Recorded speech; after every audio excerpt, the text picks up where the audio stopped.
Hello and welcome to the 77th Annual Golden Globe Awards, live from the Beverly Hilton Hotel here in Los Angeles. I'm Ricky Gervais, thank you. You'll be pleased to know this is the last time I'm hosting these awards, so I don't care anymore. I'm joking, I never did. NBC clearly don't care either, 5th time. So, I mean, Kevin Hart was fired from the Oscars because of some offensive tweets. Hello. Lucky for me, the Hollywood Foreign Press can barely speak English, and they've no idea what Twitter is. So, I got offered this gig by fax. So, let's go out with a bang. Let's have a laugh at your expense, shall we? Remember, they're just jokes. We're all going to die soon, and there's no sequel. So, yeah, remember that. But you all look lovely, all dolled up. You came here in your limos. I came here in a limo tonight, and the license plate was made by Felicity Huffman. So, no, shush. It's her daughter I feel sorry for, okay? That must be the most embarrassing thing that's ever happened to her. And her dad was in Wild Hogs. So, lots of big celebrities here tonight. I mean, legends, icons, yeah? Look, at this table alone, Al Pacino, Robert De Niro.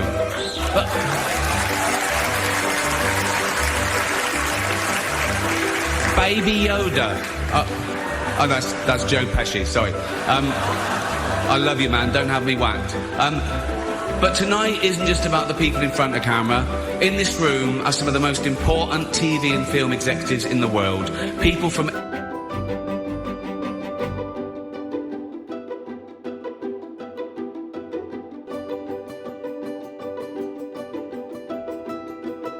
I'm reminded, of course, of Brexit here in the UK, where British people voted for something 3.5 years ago, and our politicians and our establishment and the elite decided that we got the wrong answer too. So they did everything they could to try and stop us. They virtually had an Acme cartoon about it because they threw pianos, grand pianos out the window. They exploded telephone boxes. They sent Gina Miller. They tried to change the law. Anything they could, they threw in our path to try and stop what we voted for. And of course, the same thing is happening right now, today, in America. This whole impeachment farce isn't real. Nobody's actually done anything wrong. There is nothing written or proven that the president has done. This is just a way of the establishment of the Democrats having a little hissy-pissy fit because Americans were seen as getting the wrong answer when they voted for Donald. They've thrown Russia at him. They've tried to talk about his past sexual infidelity. They will throw anything they can at this thing. But ultimately,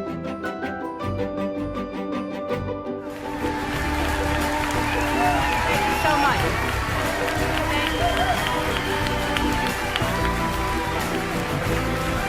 Thank you so much. Woo! Thank you so much. You never know where life takes you, huh? Before I say anything, Australia, I love you. My heart goes out to everyone who is suffering in Australia, all the animals that we've lost. Kate, you're incredible, and thank you so much. I know how hard, I hate being asked to do things like this, so thank you for doing this. Thank you for flying here. Thank you for writing something. Thank you for the amazing, the words that you said. Thank you so much. I love you. I love you. Thank you so much to the Hollywood Foreign Press. I feel humbled and honored to receive this. The first person after Carol Burnett is quite an honor, so thank you so much. It's a prestigious award, and what I like most about it is that I knew coming in I would win. Because, I mean, there's nothing worse than sitting there, like most of you, waiting and wondering if you're going to win and politely acting like, I'm going to listen to everybody's speeches like it's nice, and it's not. Because people just go on and on and on and on and on and on and on and on, and you're like, I'm not going to do that. I'm going to be quick. Although I don't have to because it's a special award, and they don't play me off. I mean, I don't have to end at all because it's a special award. But they said they were going to give me a sign at 25 minutes, but that's for my reference, just to see where I was. But I could go on. I'm not. I'm going to keep it quick. I was born in New Orleans in 1958, January 26th. Dr. Swanson delivered me at 8:43 in the morning. A rainy, and Louisiana, heavy rain. My parents drove me home in a Buick. I think it was a Buick. It could have been a Ford or a Chrysler. It was a Buick. I think it was a Buick. The point is, they brought me home in a car. And before I knew it, I had a successful sitcom, and I came out.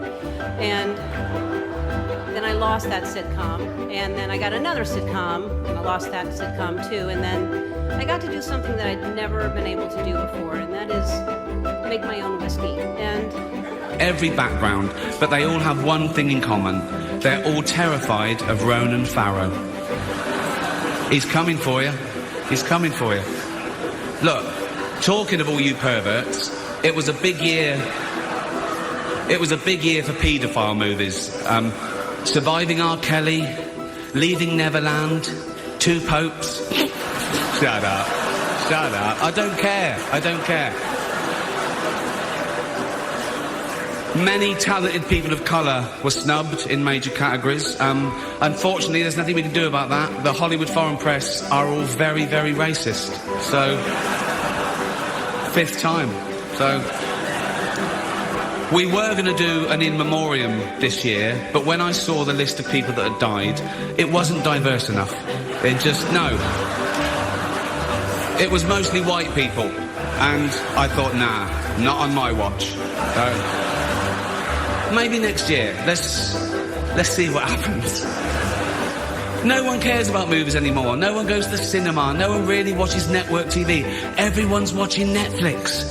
This show should just be me coming out going, well done Netflix, you win everything. Good night. But no, we got to drag it out for 3 hours. You could binge watch the entire first season of Afterlife instead of watching this show.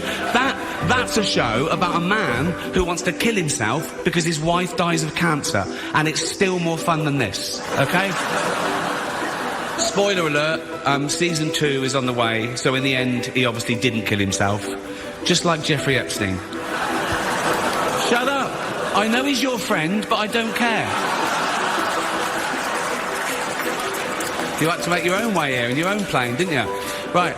But seriously, most films are awful, lazy, remakes, sequels. I've heard a rumour. You know what? The parallel with Britain is still true. We went back to the polling booths on the 12th of December. We have got Boris back, and we are going to make Brexit happen because the voice of the people shouts louder than the nonsense of the other side. And this will be true in America too. When it comes to vote, Great Americans, blue-collar America, Rust Belt America will get out, and they will shout once more for President Donald J. Trump. Do not lose heart. Keep the faith. The British people waited 3.5 years to get Brexit, and we're going to get it in a month's time. You have to just persevere through this time. Know that the Democrats know that they can only lose, and so now they're going to go out in a ball of fire, dress in black. All you are, Nancy Pelosi. All you are doing is walking your party to its own funeral, and I don't plan to attend. after that, I got a talk show, and I was able to be myself. And that was 17 years ago. And I feel like you've all really gotten to know me over the past 17 years. I am an open book. And I couldn't have done it without my husband, Mark. Mark, you are my rock. I thank you for supporting me through this crazy journey. I know it wasn't easy for you or the kids. Rupert and Fiona, go to bed. I love you. That's funny, because they're in college now. But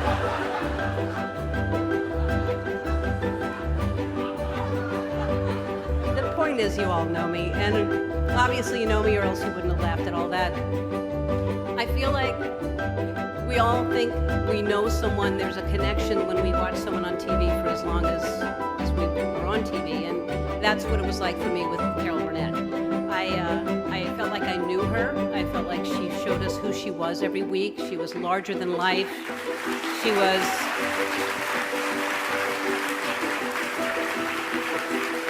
We counted on her to make us feel good, and she delivered every single week. She never let us down. She was hilarious in all the sketches that she did, and when she did the Q&A with the audience, she was just genuine and personal, and I always felt like she was speaking to me. When, at the end of the show, every time she pulled her ear, I knew she was saying, "It's okay, I'm gay too."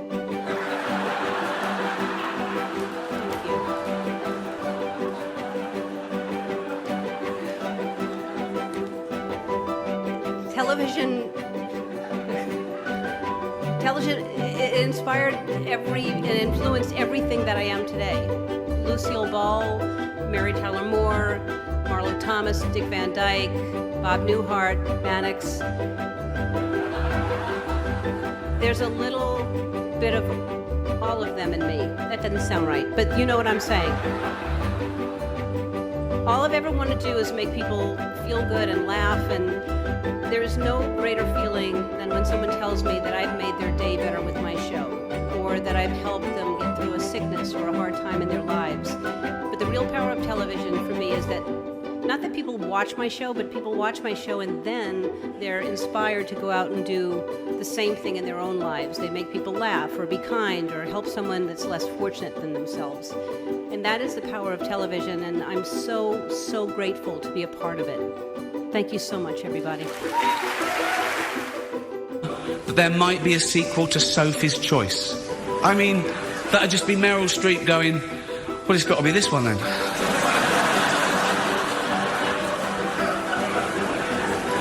All the best actors have jumped to Netflix and HBO, you know, and the actors who just do Hollywood movies now do fantasy adventure nonsense. They wear masks and capes and really tight costumes. Their job isn't acting anymore. It's going to the gym twice a day and taking steroids, really. Have we got an award for most ripped junkie? No.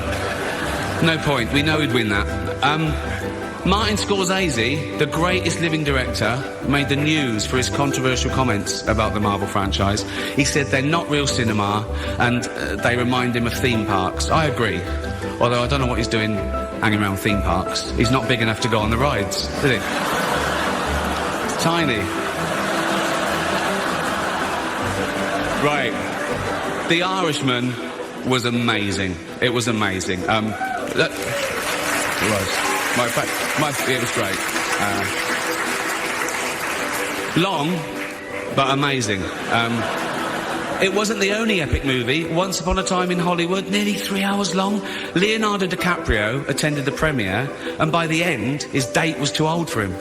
So...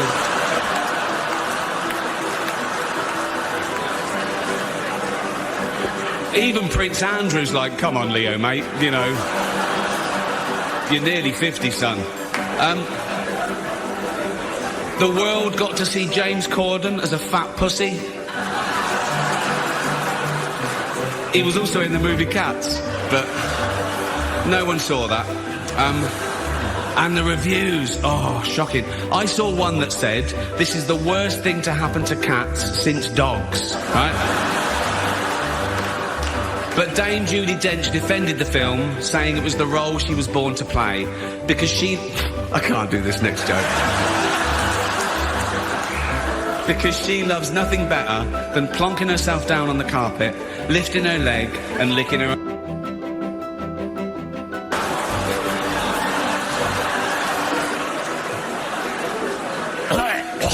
Furball. She's old school.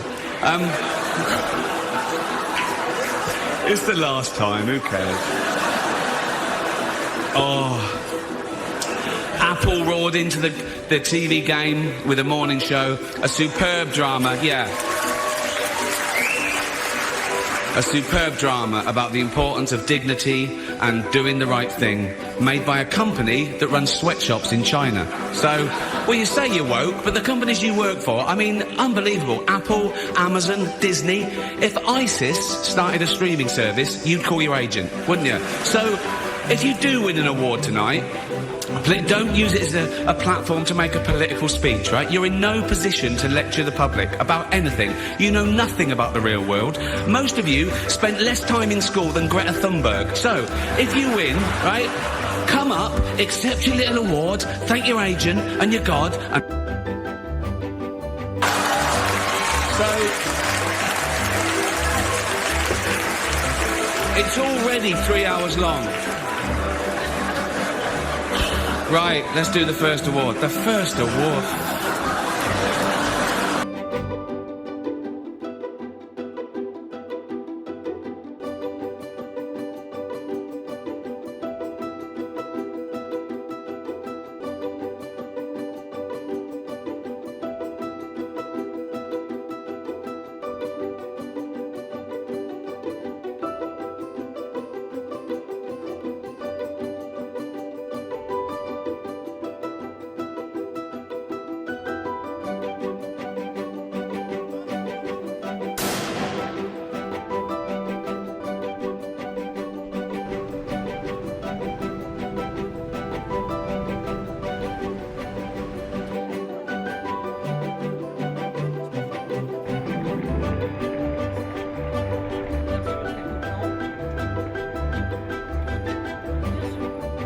I also have to thank my partner in crime, LDC.